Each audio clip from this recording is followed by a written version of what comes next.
Babayan ng mga magsasakang apektado ng Bagyong Christine sa Albay. Nagpasalamat kay PBBM.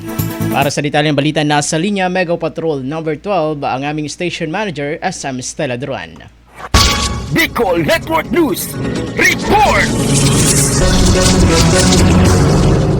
Nagpasalamat ang mga magsasaka ng Albay kay Presidente Bongbong Marcos na personal na nagpaabot ng karagdagang tulong pinansyal sa mga lubhang naapektuhan ng Bagyong Christine sa lalawigan.